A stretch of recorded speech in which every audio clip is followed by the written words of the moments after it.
اس کے پہلی کہانی میں ہم نے دیکھا تھا کہ صادق صاحب ایک ناول کے ایڈیٹر ہیں اور شادی شدہ ہیں اور 4 بچوں کے باپ بھی ہیں. پھر بھی انہیں ایک نئی محبوبہ کی تلاش رہتی ہے اور اسی ضمن میں وہ ایک انٹرویو ارینج کرتے ہیں. اس کے بعد کی کہانی ہم آگے جاننے کی کوشش کریں گے. اپنی جگہ سے اٹھتی ہوئی بولی، آپ کا بہت بہت شکریہ، آپ بہت مخلص اور مہربان ہیں، میں آپ کی پیشکش پر غور کروں گی. مسکراتی ہوئی وہاں سے گھوم کر میرے کمرے سے باہر چلی گئی. اس کے جانے کے بعد میری آنکھوں کے سامنے پھولوں سے لدی ہوئی شاخ لچکتی رہی. ہر نئی چیز سونے کی طرح چمکتی ہے. اس سنہری چمک کے سامنے اور کچھ نظر نہیں آتا، اور وہ جو سامنے سے چلی گئی تھی بس وہی بار بار نگاہوں کے سامنے لچک رہی تھی. میں سوچنے لگا اسے کس طرح موم کیا جا سکتا ہے. میں ایک مدت سے ایسی ہی کسی حسینہ کا منتظر تھا. بڑے صبر سے انتظار کر رہا تھا. اب وہ آ گئی تھی تو صبر نہیں ہو رہا تھا. میں نت نئے ہتھ کنڈے سوچ رہا تھا کہ کسی بھی ترکیب سے وہ میرے عشق میں مبتلا ہو جائے. اسی وقت فون کی گھنٹی نے مجھے چونکا دیا. اس کی آواز ایسی قرخت کی کہ شیشے شہناز چکناچور ہو گئی. میں نے بڑی ناگواری سے ٹیلی فون کی طرف دیکھا.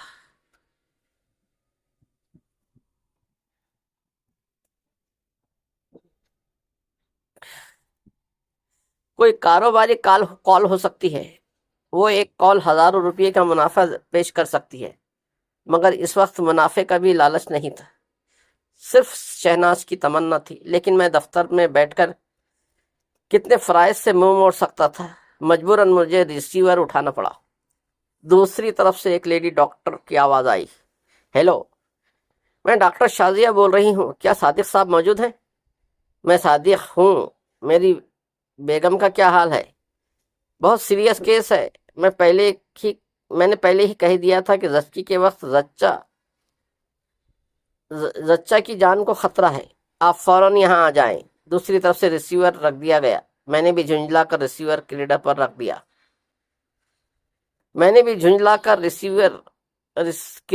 کریڈل پر پٹک دیا.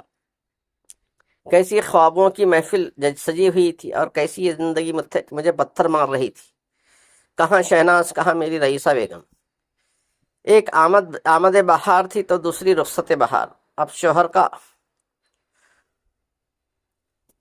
کا فرض نبھانے کے لیے میٹنری ہوم تک جانا ضروری تھا، لہذا میں اسی وقت افسر سے اڑ گیا. میٹنری ہوم کی طرف جاتے وقت میری آنکھیں کار کی ونڈ اسکرین کے پار دیکھ رہی تھی اور دماغ دیوار کی گھڑی کی طرح ٹک ٹک کرتا ہوا کبھی شہناز کی طرف کبھی رئیسہ بیگم کی طرف ہو رہا تھا.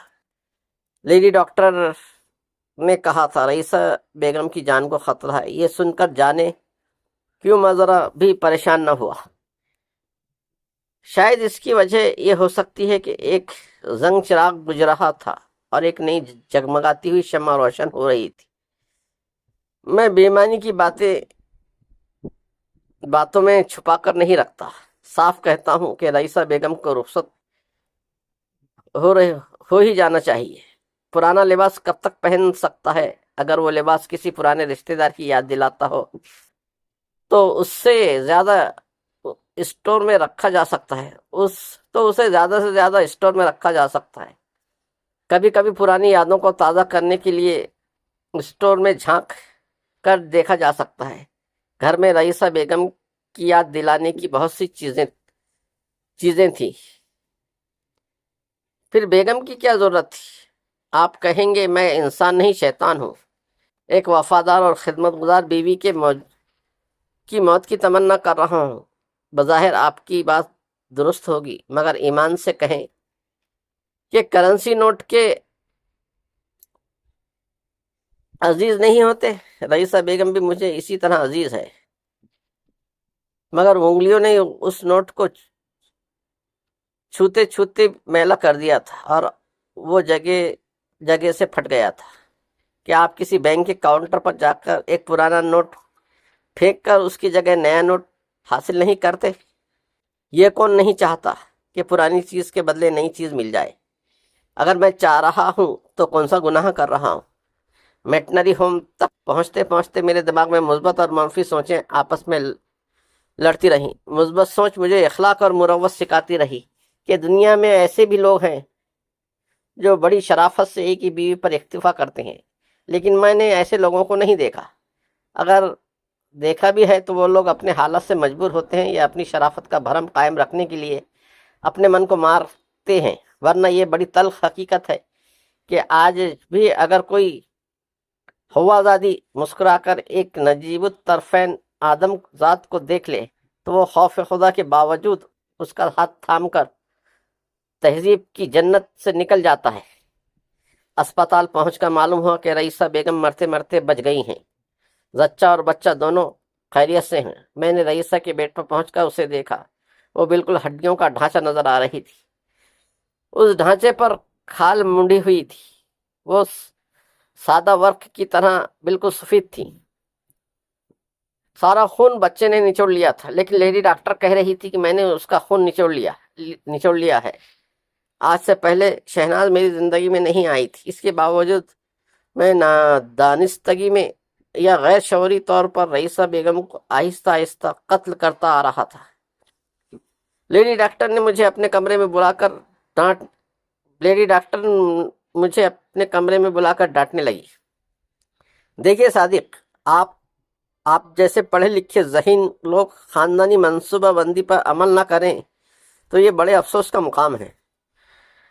میں نے رئیسہ بیگم کی پچھلی زچگی میں ہی آپ کو کہہ دیا تھا کہ اس عورت میں اب جان نہیں رہی، خدا کے لیے اسے بخش دیجیے، لیکن پتہ نہیں آپ کتنے بچوں کے باپ بن کر ٹرافی حاصل کرنا چاہتے ہیں۔ میں نے اسے جواب دیا، بچے خدا کی دین ہیں، اگر ہم انہیں وجود میں آنے سے روکتے ہیں تو دوسرے لفظوں میں ان بچوں کے قاتل بن جاتے ہیں، اسی لیے اپنی بیوی کے قاتل بن رہے ہیں۔ لیڈی ڈاکٹر نے تلخ لہجے میں کہا، ایک عورت جو آپ کے گھر کو جنت بناتی ہے، جو آپ کی آئندہ نسل کو اپنی گود میں پالتی ہے، آپ اس عورت سے محبت کیوں نہیں کرتے؟ جو آپ کی اولاد کو دودھ پلاتی ہے، آپ کے لیے قطرہ قطرہ زہر دیتے ہیں، کیا یہ شرم کی بات نہیں؟ میں نے غصے سے کہا، ڈاکٹر میں کوئی معمولی آدمی نہیں ہوں کہ آپ اس انداز میں گفتگو کر رہی ہیں، اپنا رویہ درست کریں۔ لیڈی ڈاکٹر ہوش آ گیا، وہ جوش میں باتیں کر رہی تھی۔ وہ ایک گہری سانس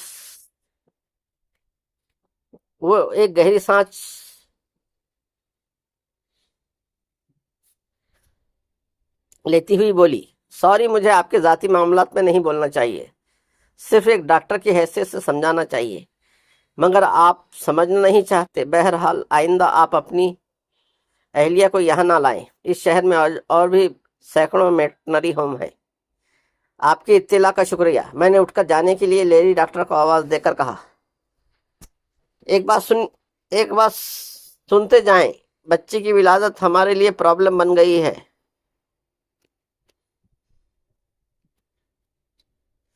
میجر سرجری کے ذریعے آپ کا یہ بچہ وجود میں آیا ہے۔ زچہ کے اندر اور کیا خرابی پیدا ہو گئی ہے آپ کو نہیں بتا سکتی، یہ آپ اپنی بیگم سے پوچھ سکتے ہیں۔ میری طرف سے یہ وارننگ ہے کہ اگر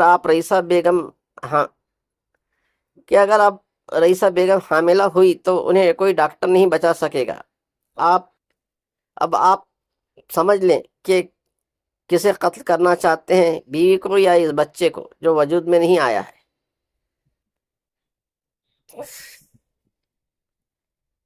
میں اس نقطے کو سمجھا دوں کہ قتل اسی کا ہوتا ہے جس کا کوئی وجود ہوتا ہے، اس کے سمجھنے کے پاس عقل ہے۔ اس کی بات ختم ہوتی ہی میں کوئی جواب دیے بغیر دروازے کو ایک جھٹکے سے بند کر کے اس کمرے سے نکل گیا۔ مجھے بہت غصہ آ رہا تھا، چہرے سے نقاب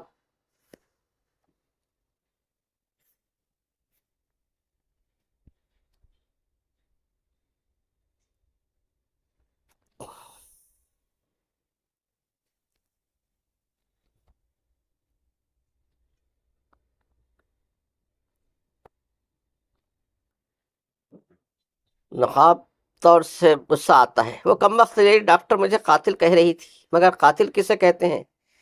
کسی کو چھرا گھونپ کر، کسی کا گلا دبا کر، کسی کو شدید زخم پہنچا کر مار ڈالنا قتل ہے، لیکن میں نے کوئی ایسی حرکت نہیں کی تھی۔ اگر میں اپنی بیوی کو محبت سے آغوش میں لیتا ہوں اور اس کے سیج کو ہم سفر بناتا ہوں، ایسے میں وہ موت کی طرف جاتی ہے، تو میں کیسے قاتل کہلاؤں گا؟ اگر ہم سب کی ازواجی زندگی میں اور سماجی زندگی میں کوئی محبت سے دھیرے دھیرے مرتی ہے یا مرتا ہے، تو یہ واقعہ قتل کے زمرے میں نہیں آتا، قانون کے کسی زمرے میں نہیں آتا۔ اگر آتا ہو تو کوئی مجھے گرفتار کر لے۔ میں نے رئیسہ کے پاس پہنچ کر اسے بتایا کہ وہ نیک چڑھی لیڈی ڈاکٹر کس طرح ہماری پاکیزہ محبت کو مجرمانہ قرار دے رہی ہے اور کہتی ہے کہ ہم آئندہ بچے نہ پیدا کریں۔ میں اس معاملے میں خوش نصیب ہوں کہ میری بیوی کٹر مذہبی قسم کی عورت ہے، وہ بھی عام عورتوں کی طرح بچوں کو خدا کی دین سمجھتی ہے اور شوہر کے کرتوت بھول جاتی ہے، اور وہ بھی آنے والے بچے سے دشمنی نہیں کرنا چاہتی، مگر اپنی کمزوری اور بیماری کے پیش نظر دوسرا راستہ اختیار کرتی تھی، یعنی مجھ سے دور رہنے کی کوشش کرتی تھی۔ اس نے مجھ سے کہا، آپ ناراض نہ ہو، لیڈی ڈاکٹر میری بھلائی کے لیے کہتی ہے، اس بار آپ میری ایک بات مان لیں۔ وہ کیا؟ میں نے پوچھا۔ آپ 1 سال کے لیے مجھے میرے میکے میں چھوڑ دیں۔ میں ہڈیوں کا ڈھانچہ بن گئی ہوں، میکے میں رہوں گی تو شاید کچھ صحت بن جائے۔ وہ خود ہی میرے راستے سے ہٹنا چاہتی تھی، میں بھی یہی چاہتا تھا۔ مجھے معلوم تھا کہ وہ شہناز اپنی ماہانہ آمدنی بڑھانے کی خاطر مسودے پڑھنے کے لیے میری کوٹھی میں آئے گی۔ اگر رئیسہ کچھ عرصے کے لیے چلی جاتی ہے تو اس سے اچھی اور کیا بات ہو سکتی ہے؟ لیکن میں فوراً ہی راضی نہ ہوا، بڑی محبت سے اس کا ہاتھ تھام کر جذباتی انداز میں کہنے لگا، تم نے مجھے اپنا عادی بنا دیا ہے، تمہارے بغیر میں کیسے دن گزاروں گا؟ جانے سے پہلے ایک اور تصویر اتروا لینا، میں رات کو اسے سرہانے رکھ کر دیکھا کروں گا۔ میری باتوں سے وہ پگھل جاتی تھی۔ میں کچھ دیر تک اس کی اہمیت کا احساس دلاتا رہا، پھر اس کا ہاتھ چوم کر اس سے رخصت ہو گیا۔ چومتے وقت میرے ہونٹ کے ہاتھ کی ہڈیوں سے ٹکراتے تھے، بیچاری۔ چومتے وقت میرے ہونٹ اس کے ہاتھ کی ہڈیوں سے ٹکراتے تھے، بیچاری۔ دوسرے دن شہناز ڈیوٹی پر آنے لگی۔ کچھ روز تک میں اچھی طرح اس کی صورت نہ دیکھ سکا۔ اس کے بیٹھنے کے لیے دوسرے کمرے میں ایک میز اور ایک کرسی مخصوص کر دی گئی تھی۔ بعد میں پتہ چلا کہ دفتر کے سبھی لوگ اسے پروف ریڈنگ سکھانے کے لیے اس طرح کا طواف کرتے رہتے ہیں کہ صبح سے شام ہو جاتی ہے۔ پہلے تو میرے ادارے میں مینیجر نے انہیں مکھیوں کی طرح ہنکایا، پھر شہناز کی میز پر اپنی میز کے قریب کھینچ لی تاکہ اسے کوئی ڈسٹرب نہ کرے۔ جب مجھے پتہ چلا کہ مینیجر صاحب اپنا کام چھوڑ کر خود ہی اس کے حصے کی پروف ریڈنگ کرتے ہیں، تو میں نے شہناز کی میز اور کرسی اپنے کمرے میں منگوا لی۔ شہناز میرے کمرے میں آئی تو میرا کام رکنے لگا۔ وہ کتابت شدہ مسودہ اٹھا کر میرے پاس آ کر کھڑی ہو جاتی۔ پلیز ذرا یہ بتائیں، یہاں مسودہ میں لکھا ہے کہ سلیم انارکلی سے محبت کر رہا ہے۔ محبت تو کی نہیں جاتی، ہو جاتی ہے۔ کیا مصنف نے یہاں غلط نہیں لکھا ہے؟ میں نے اسے سمجھایا، بعض حالات میں محبت نہ ہو تو کوشش کرنے کے بعد محبت ہو جاتی ہے، اس لحاظ سے یہ درست ہے، محبت کی بھی جاتی ہے۔ بے تکلفی معاف، کیا تم نے اپنی زندگی میں کوئی تجربہ نہیں کیا؟ وہ ذرا جھجکنے لگی، پھر ہچکچاتے ہوئے بولی، تجربہ تو نہیں، مشاہدہ کیا ہے۔ آپ کے سمجھانے سے مجھے یاد آیا، بہت سی عورتیں شادی کے بعد اپنے شوہر سے محبت کرتی ہیں، اس طرح انہیں محبت ہو جاتی ہے۔ تم بیاہیتا عورتوں کی باتیں کر رہی ہو، لیکن انارکلی بیاہیتا نہیں تھی، سلیم بھی کنوارا نہیں تھا، تم بھی کنواری ہو، مگر تم کہتی ہو کہ کوئی تجربہ ہی نہیں ہوا۔ وہ میری باتوں سے جھیپس رہی تھی۔ میں نے مسکراتے ہوئے کہا، میرا مشورہ ہے کہ تم کسی سے محبت کرو، جب کرنے کے بعد محبت ہو جائے گی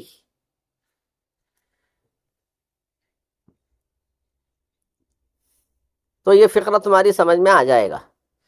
وہ جلدی سے مسودہ اٹھا کر اپنی میز پر چلی گئی، مگر کتنی دور جا سکتی تھی؟ میز تو میرے ہی کمرے میں تھی اور ذرا فاصلے پر آمنے سامنے تھی، لہٰذا وہ شرماتے ہوئے خود کو مجھ سے نہیں چھپا سکتی تھی۔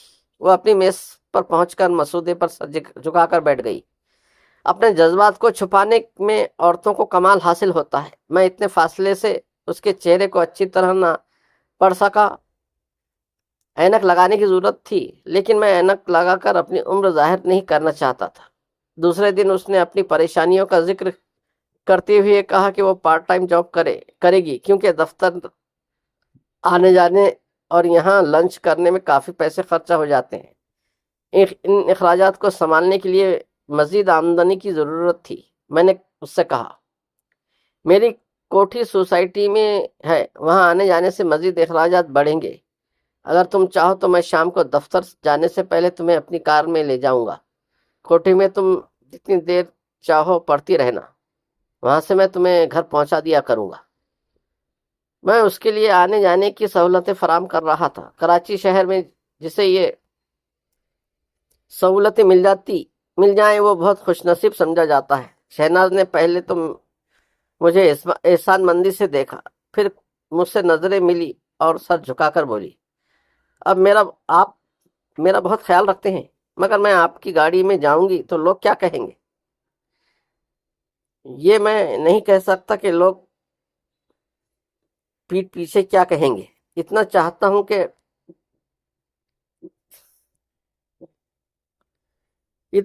ہوں کہ منہ پر کوئی کچھ نہیں کہہ سکے گا، کیونکہ یہاں سب میرے دستے نگر ہیں۔ اونچی آواز میں کوئی بول نہیں سکتا اور اونچی آواز سنائی نہیں دیتی۔ اس ادارے سے باہر جو کہنے والے لوگ ہیں ان کی فکر نہ کریں۔ انہیں کچھ کہنے کے لیے جتنی دیر لگی اتنی دیر میں ہماری کار کئی فرلانگ آگے نکل جائے گی۔ بدنامی کے پاؤں آج تک کسی دولت مند کا پیچھا نہیں کر سکے۔ میں نے سمجھایا، وہ سمجھ گئی۔ اپنی دنیا کو سمجھنے کے لیے غیر معمولی بصیرت اور دانائی کی ضرورت نہیں ہے، کیونکہ عقل اتنا سمجھاتی جتنا دل زخم سمجھا دیتے ہیں۔ شاید وہ بھی کہیں سے زخمی تھی، اسی لیے اچھی طرح سمجھ کر شام کو میری کار میں آ کر بیٹھ گئی۔ ہم اگلی